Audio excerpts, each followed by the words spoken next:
নমস্কার, namaste, hello everyone, welcome to my channel. তো আমাদের দেশ ভারতে এত সুন্দর আইল্যান্ডস বলে তো দ্বীপের সমাহার রয়েছে আন্দামান। এটা না দেখলে কিন্তু গ্রেট মিস। যাই হোক, কলকাতা থেকে আর্লি মর্নিং ফ্লাইট নিয়ে রওনা দিলাম।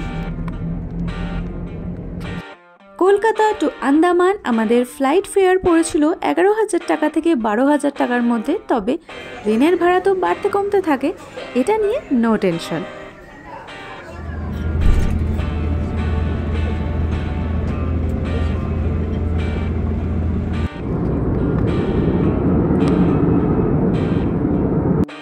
আজকে আমি আমার এই ভ্লগে শেয়ার করব আন্দামানের প্রধান শহর পোর্ট ব্লেয়ার, যার বর্তমান নাম শ্রী বিজয়পুরম।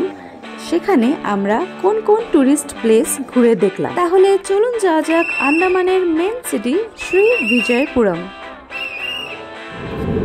নেতাজি সুভাষচন্দ্র বোস এয়ারপোর্ট থেকে ফ্লাইট টেক অফ করার পর আন্দামান পর্যন্ত পুরো রাস্তাটাই বে অফ বেঙ্গল, মানে আমাদের বঙ্গোপসাগরের উপর।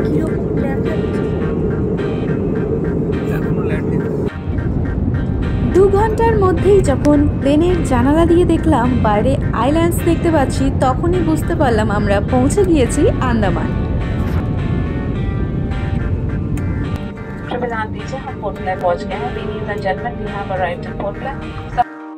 নামলাম বীর সাভারকর এয়ারপোর্টে।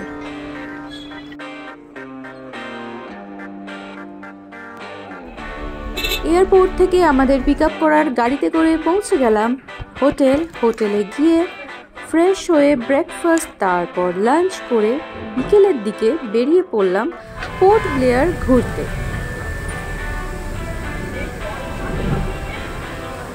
এখন আমরা রয়েছি সাউথ আন্দামানে, মানে শ্রী বিজয়পুরম সিটিটা পুরোটাই সাউথ আন্দামানের অংশ।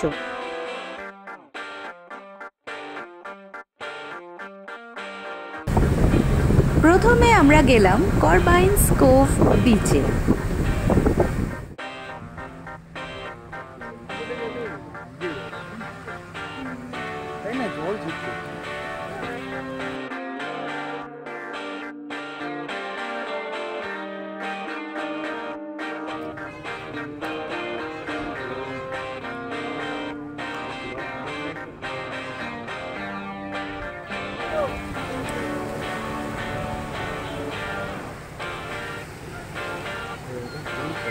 এখানে দেখলাম বিভিন্ন রকম ওয়াটার অ্যাক্টিভিটিস করা হয়, মানে speed boating, sea bike, parasailing, আরও অনেক কিছু। তো আমরা চুজ করলাম স্পিড বোটিং।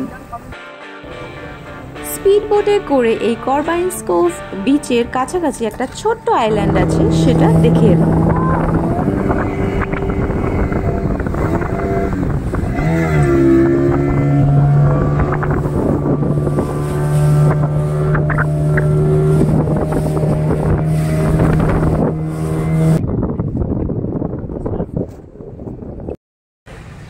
স্পিড বোটে পুরো চুল, জামা কাপড় সব ভিজে গেছে, তাই আমরা এখন একটু জামা কাপড় এয়ার ড্রাই করার পর নেক্সট আমরা গেলাম সেলুলার জেল।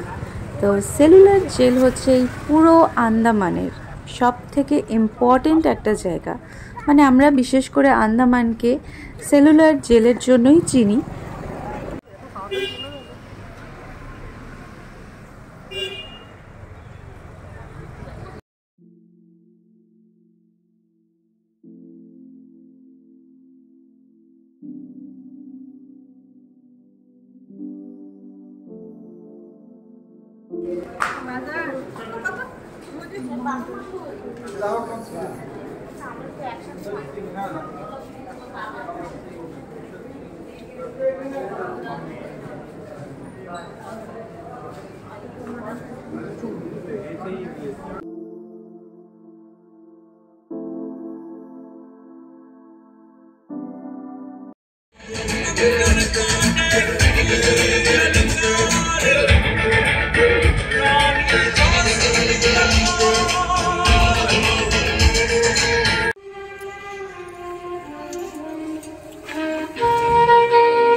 এরপর আমরা গেলাম শ্রী বিজয়পুরমে অবস্থিত একটা মেরিন মিউজিয়াম, যার নাম সামুদ্রিকা।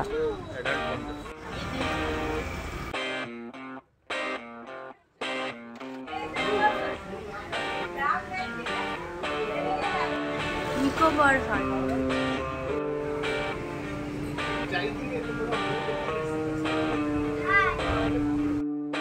এই মিউজিয়ামে আপনি আন্দামানের সমস্ত ডিটেলস জানতে পারবেন, মানে এখানে কত ধরনের মানুষ রয়েছে, কত ধরনের ট্রাইবস রয়েছে, আর এছাড়াও বিভিন্ন মেরিন শিপের রেপ্লিকা থেকে শুরু করে আইল্যান্ডসের রেপ্লিকা সবই এখানে দেখতে পাবেন।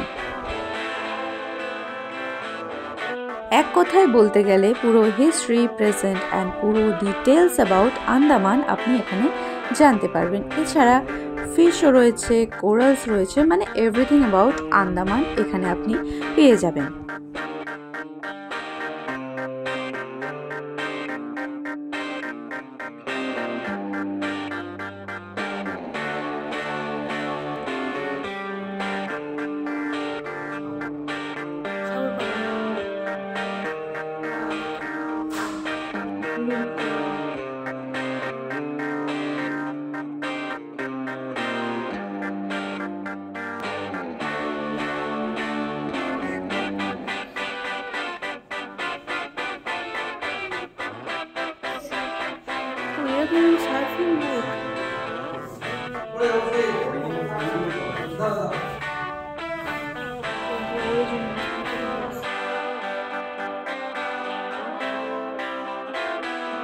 তারপর আমরা গেলাম পোর্ট ব্লেয়ারের সব থেকে কাছে যে আইল্যান্ড রয়েছে, যেটা পোর্ট ব্লেয়ারের সাথে ব্রিজ দিয়ে কানেক্টেড, হ্যাঁ, চাতাম আইল্যান্ডে। আর এখানে রয়েছে একটা অনেক দিনের পুরনো সমিল, যার নাম চাতাম সমিল। কাঠের তৈরি বিভিন্ন ধরনের আসবাবপত্র থেকে শুরু করে ওয়াল হ্যাঙ্গিং, শোপিস, আরও অনেক কিছু ছিল, ভ্যারাইটি অফ আইটেমস ছিল, যেগুলো অত্যন্ত সুন্দরভাবে কারিগরি শিল্পের দ্বারা তৈরি করা, দেখে একদম মুগ্ধ হয়ে গিয়েছিলাম।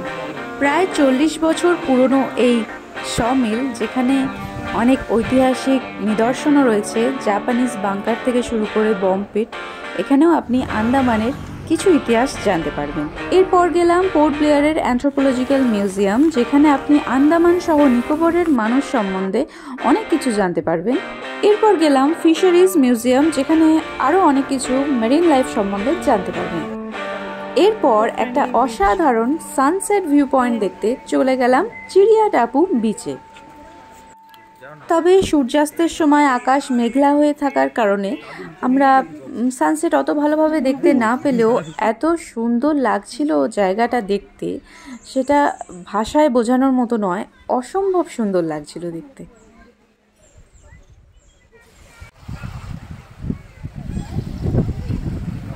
তো দ্যাটস ইট। আশা করি আমার এই শর্ট ভ্লগ আপনাদের ভালো লাগলো। আন্দামান রিলেটেড আরও ভ্লগ আমার চ্যানেলে আসতে চলেছে।